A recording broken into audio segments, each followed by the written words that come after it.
Some kids just seem to have it, right? You listen to Rudy Eliza sing. She's only 14, and wow, where does this come from? And when you consider that this singing school where she's getting a little extra coaching, it's this faceless place at the end of a shopping mall beyond the edge of Dallas. And it seems pretty clear, this is innate talent, the key to success. Rudy was born with it. Maybe, but maybe not. Question, what does Jessica Simpson have in common with Demi Lovato? And what does Demi Lovato have in common with Ryan Cabrera? And Ryan Cabrera with Ashley Simpson.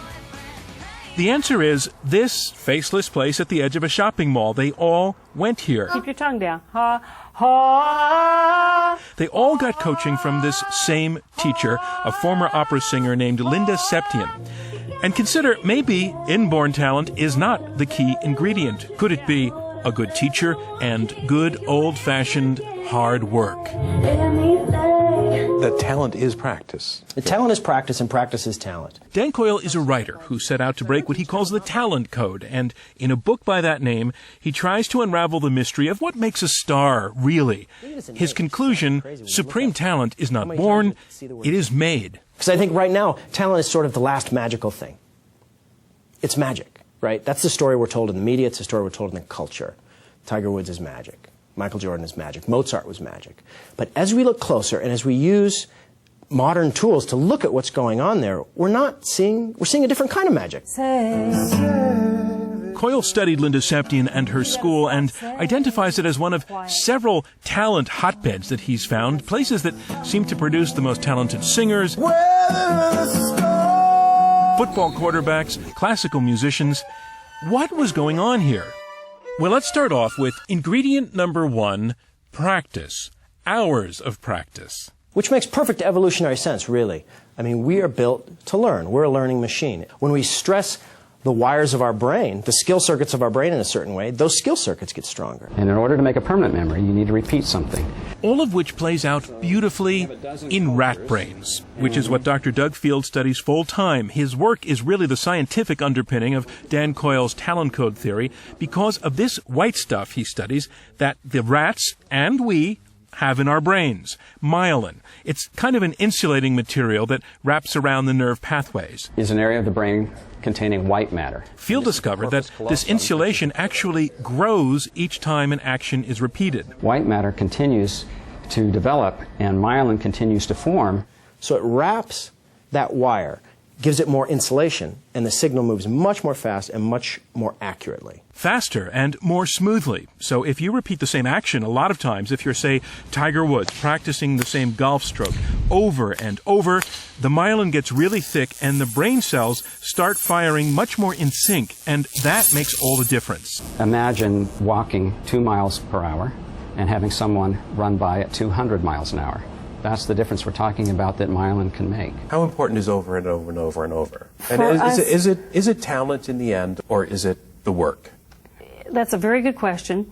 Talent plays a very important part in that it makes my job easier. Persistent plays a bigger part. Put another way, practice makes perfect. But we knew that, right? You get it. Your placement is good. You're doing really well. And so becoming a Jessica Simpson, it's just a matter of putting in the hours? Well, no, Coyle thinks it's a lot more than that. Who the teacher is a huge part of it. And that takes us to ingredient number 2, great coaching.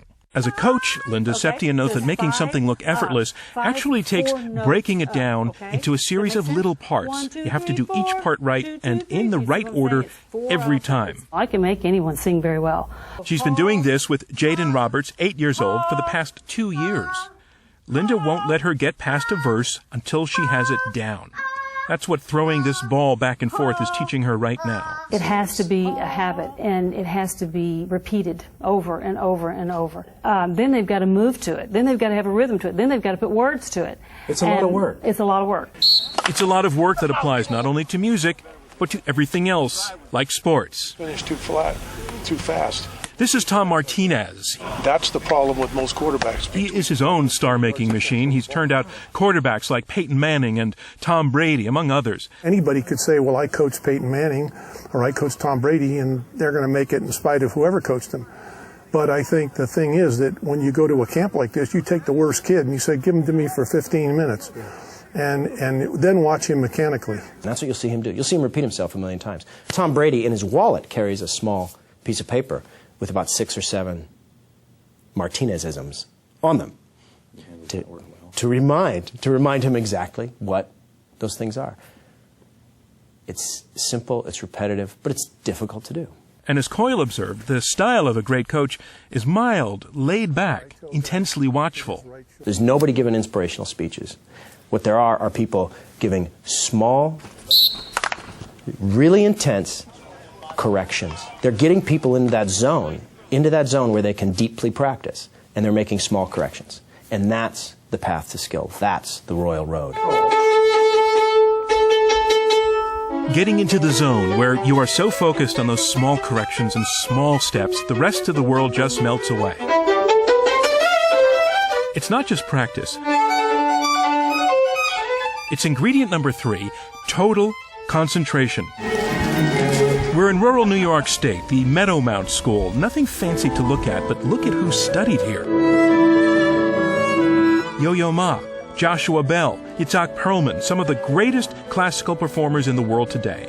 Learning this way is not easy, breaking things down into small steps. And okay. It's being interrupted. It's much more intensified. You gotta, when you come in there, It's having to try the same small section over and over. But the process seems to be making more myelin in the brain.